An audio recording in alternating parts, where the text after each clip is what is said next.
Behind me is a taxpayer-funded clock tower, and it looked great. It was beautiful up until it wasn't, and it's now falling into Lake Erie. This is a great microcosm of the state of the state. The government makes promises that may look great short term, and then you fall into Lake Erie. Watching Kathy Hochul's State of the State made me somewhat afraid. And afraid for my friends who live in urban areas. Afraid for my low-income and minority friends. Because time and time again, New York has done things, passed laws that negatively impact low-income and minority communities at a higher rate. Great example is the SAFE Act. The New York State SAFE Act did one thing really well: imprison minorities for victimless crimes. Now Kathy Hochul wants to expand on that. She wants to bring more police, more gun control, more criminals. The problem is, these laws have been proven to impact low-income and minority communities more. As a matter of fact, in the recent Supreme Court argument, New York State acknowledged that some of their gun control has been based off of previous laws to disarm the Native Americans. They've acknowledged that it's built off systemic racism, but they don't care. Secondly, Kathy Hochul talks about investing in communities, investing taxpayer dollars. It's all theft from you and I. The government takes our tax dollars, puts it into a central location, and allows a few people to control where it goes, which creates a massive bribe scheme, a massive fraud scheme, and a massive criminal enterprise. It's not going to get better under Hochul. It's going to get worse. She acknowledges that New York State has problems. Healthcare shortage, people leaving the state, people not wanting to build homes. But she fails to acknowledge why these problems started. Why is there a healthcare crisis? Well, A, nurses, like everyone else, are leaving the state. And B, her mandate fired healthcare workers for not choosing to be vaccinated. We have a problem that the government created. She acknowledges housing shortages. Well, why don't builders want to build homes? Because the overburdened tax and regulatory system surrounding New York State makes businesses not want to do business here. New York State is one of the least business-friendly states in the nation. She mentions a shortage of police staffing, which is terrifying in two angles. Number one, shortage of police staffing because they don't want to be here either. But number two, when you have a shortage of police staffing, what do you turn to? Surveillance. Technology surveillance. A spying and surveillance network, which is going to negatively impact everyone in the state. Lastly, she ignores the real reason people are leaving. Andrew Cuomo blamed the weather. Kathy Hochul blames housing shortages. New York State has one of the highest tax burdens in the nation, one of the least business-friendly states in the nation, one of the highest cost of living in the nation, one of the largest governments in the nation, some of the highest paid legislators in the nation, one of the highest costs of government in the nation. Kathy Hochul believes the government should break your leg and provide you a crutch, and you should kneel at her feet like the savior she is. Watching her introduction, where a minister proclaimed her a gift from God, shows what your legislators and your elected officials truly believe. They believe they are godlike beings sent to save your life. Ignoring the fact that, like every good abuser, they harm you and then give you table scraps. New York State may be a lost cause. So then let's turn to the other side, the Senate Republicans and the GOP's response to this. The party of small government, the party of guns, allegedly, the party of freedom, allegedly. When I first read the Senate Republicans' plan, I actually thought it was a moderate Democratic plan for New York, because it was all big government jobs, more government programs, more tax spending. And then I realized it was the Republican Party, and I was slightly confused at first, because I was told that the Republican Party cares about smaller government, cares about the individual, cares about small businesses, and all I see is more gun control, expanding the war on drugs, more government programs, more government jobs, more government. The Senate Republicans' response is more government and more government jobs that they control. They focus on areas where right-leaning people take these government jobs. And it solidifies what I've been telling you for years. The New York State GOP is a fraud scheme and a jobs program. Rob Orr and his ilk win elections and give their cronies jobs. All your elected Republicans, they cash that check from New York State and they pretend to fight while grifting off your stolen tax dollars. They abuse you and lie to you and tell you they're going to fight for you. But when they have a chance, they lay down like doormats to the Democrats. Hopefully people start to wake up and we can form a party that resists this large central bureaucracy before it's too late. That's on you guys. That's on you, New Yorkers, to wake up to the abuse and the fraud scheme that is this large central bureaucracy and start to resist. Over the past 2 business days, we heard 2 differing views of the state of New York State. One from Governor Kathy Hochul, the other from Senate Minority Leader Robert Orr. And I'm here today to offer a view that's actually grounded in reality, not one in the fantastical delusions of elected officials on the left and right. With respect to Hochul, she delivered this 2023 Achieving the New York State Dream proposal yesterday. And just like governors of the past, Cuomo and everybody on down, just take a look at what's on the front cover. You can figure out who this proposal is going to benefit. It's downstate.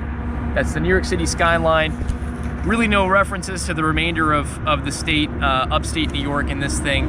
And the sum total of the initiatives are really all focused on benefiting downstate, or at least Hochul thinks these initiatives are going to benefit downstate at the expense of upstate taxpayers and voters. So taking a look through this thing, if you really want to know what the state of New York State is, it's an authoritarian's dream.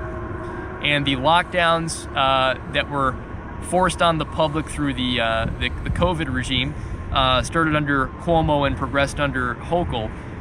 The whole rule by decree approach to that is being carried over by Hochul into 2023. What is she focusing on this year? Energy tyranny, right? Climate tyranny, housing tyranny is a new one that she's focusing on. And now the state is expanding its reach into healthcare tyranny, forcing the healthcare system to be taken under state control. The entire State of the State address yesterday was focused on the idea that New York State is in this state of perpetual crisis, that there are this trio of crises that has befallen New York State. The reality is that these are crises manufactured by the Hochul regime and the Cuomo regime that came before her. We now have this situation where apparently any adverse event in New York State is a total and utter crisis worthy of intervention and domination of everybody by the progressive state. Government manufactured the COVID crisis, and now government is coming back to you and trying to sell you the solutions to the crisis that it already manufactured. Doesn't seem like a very big recipe for success. But I mean, looking at this proposal here, we've got energy tyranny, a government takeover of the energy sector. Why? Because climate change, which the governor believes was exacerbated under COVID. What this is going to do is force fossil fuel powered energy systems for homes, businesses, and conventional autos, force them out of the reach of regular New Yorkers, take that off the table, ban all those things. There are no viable replacements on the horizon for these types of conventional means of heating homes, cooling homes, and powering automobiles. Apparently these are just going to be made up on the fly. very likely what's going to happen, if you happen to look at empirecenter.org, which does some reporting, did a whole report titled Out in the Cold, a review of what's likely to occur under this climate tyranny plan. They're predicting blackouts because the power grid very likely in New York is not going to be able to handle the increased demand that's put on the grid by these electric vehicles and these all-electric home heating systems. The other thing that we checked into here on the side of the Libertarian Party is a look at what some of the people on the climate law panel who decided to push through this climate law, what are they heating their homes with? Well, the DEC commissioner actually heads up the climate law panel. If you take a look at his home in New Scotland, he's still running conventional fuel and a conventional diesel-powered generator in his home. So if these folks in government believe that we should all be transitioning over to all-electric home heating and all-electric vehicles, my response to them would be you first. Why don't you go ahead and try doing that first and see how that goes, and you report back and let us know. What are we going to see with this energy tyranny proposal? What I think we're going to see, we're already seeing it all across upstate New York, out here in western New York. We see all these proposals for new wind projects, solar farms. We're going to see the state utilize eminent domain to take over what land remains in upstate to place solar farms and wind turbines to generate electricity primarily for the benefit of downstate. Just like the Democrats and the progressives in Albany use upstate New York as the dumping ground for their dumps, right? You see the one in Albany and the Corning Preserve. That's where New York City sends all of its trash. With respect to the state's prisons, where does New York City, where do the progressives downstate send all their prisoners, while upstate to the prisons here? Well, where are the progressives downstate going to get all their energy now that it's taboo to use conventional energy? Well, they're going to force upstate New York to site all these solar farms, sell off all the farming land, and put up wind turbines, and that energy is going to be shipped downstate. So that's what you have to look forward to if you live in upstate under this energy tyranny proposal. Next up, we have housing tyranny, right? The governor is under this misguided impression that the reason that people don't want to live in New York State is because there's not enough housing. She believes there's enough jobs, but not enough housing. That's not true. The reason that people don't want to live in New York State is because the government overregulates in every way, shape, or form that it possibly can. Everything from the COVID lockdowns, which ultimately pushed the vast majority of New Yorkers who left, over 300,000, out of the state. That was the main reason why. But it's because it's just so damn expensive to live, even if you can find a house. It's so damn expensive to do anything in the state. Open a business, get ahead if you're a W-2 employee someplace.